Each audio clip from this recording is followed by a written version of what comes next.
The NFL draft is getting closer and closer, but it is never too early to start looking at what rookies might be overvalued in your rookie drafts. We're going to be using DLF's mock draft ADP to take a look at 3 guys that are just, I think, being drafted a little bit too high, or I'm not crazy about the player themselves. So let's dive right in. The first one on the list, if you've watched us, this isn't going to be a surprise. It's Quentin Johnston. Quentin Johnston currently being drafted 9th overall. I don't necessarily think that's a problem, but what I do think is the problem is he's at the top of a tier, for me at least, where I would just rather not have to make that pick at 9. The tier I'm talking about, it's Quentin Johnston, Zach Charbonnet, Zay Flowers, Josh Downs, Sean Tucker, right? To me, that tier is full of players with, great upside, high floors, productive college careers, and maybe some size questions. That's that tier for me. It is a tier of players I like, but I may not be truly in love with. So when I look at Quentin Johnston, I'm just not in love with him as a player, because when you watch his tape, it is littered with plays of like excellence and superstardom, and then at the same time it's littered with stuff like concentration drops or not picking up yak or running sloppy routes. It's just incredibly inconsistent. He obviously wasn't as big as his listed weights, but Quentin Johnston is still a big dude, especially in this class that is full of smaller wide receivers, right? Josh Downs, Zay Flowers, just to name a few. He doesn't play as big as he actually is. He plays under his size constantly. For me, he's actually sliding down my tiers the more and more I watch. So he used to be in a tier with Jordan Addison. Now I don't think he is. I think he's more closer to Josh Downs and Zay Flowers. And I just like to move back and let somebody else make the choice for me. I think that's usually my go-to strategy, given how hard it is to still predict rookie success, right? So let somebody else take him. I would rather pass on Quentin Johnston. Next up, it is Will Levis, currently going 7th overall in Superflex leagues. And he is the QB4, so no issue positionally. I think he needs to be QB4 in this class. But going 7th overall, I cannot make that commitment to him. Yes, like Will Levis has a cannon of an arm. He is built like a freight train, right? We all saw the weird mirror selfies.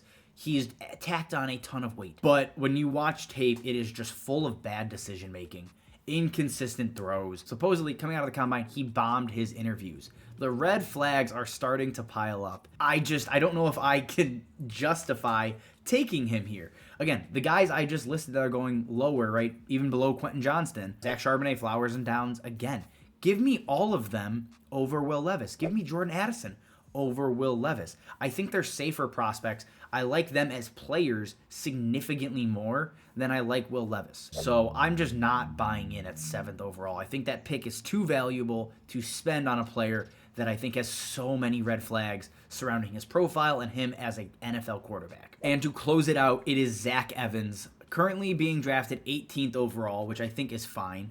But being drafted as the RB6 is just something I cannot get behind. His college career is weird. It's confusing, right? He was never been able to earn a full workload, right? He ends up splitting touches with Kendry Miller, and yeah, that came around because Zach Evans ended up getting hurt. But then he transfers, right? And supposedly, who knows what was going on, but maybe he thinks he couldn't beat out Kendry Miller, or maybe Ole Miss was a better spot. We don't really know what's going on there, but he ends up transferring. He then gets beat out by a true freshman. And yes, like Judkins is a very, very good running back. But Zach Evans not being able to beat out a very, very good running back and again, work as a part-time player is just disappointing. It's very difficult to pinpoint. And you may not like it, guys, but college production often predicts NFL production.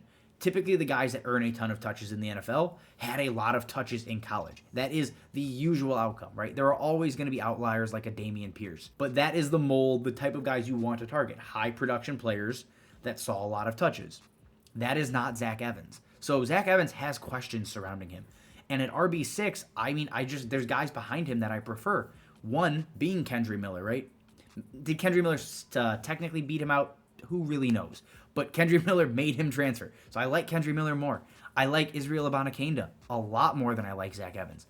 And then honestly, I like Tank Bigsby as well. I think Tank Bigsby does a lot of what Zach Evans does, but is a little more polished as a receiver. And I don't think anybody's actually ever called him a polished receiver, which again is why I think Zach Evans is a very, very average pass catcher. So there's just guys and running backs behind him that I think are better players and I think might get better draft capital as well. That will be the big tell for Zach Evans, right? If he ends up in the second, then I'll bump him up. But unless that happens, I'm just probably not going to be drafting a ton of Zach Evans in 2023. All right, guys, that is all I have for you. Again, if you like what we're doing, you like these types of videos, check out the DLF YouTube memberships. Over there, you're going to get additional videos every single month. Anywhere from like 2 to 4. So there's a ton of extra stuff going on over there. If you like the channel, also subscribe, questions, comments, drop it down below. As always, thank you guys for watching, and we will see you next time.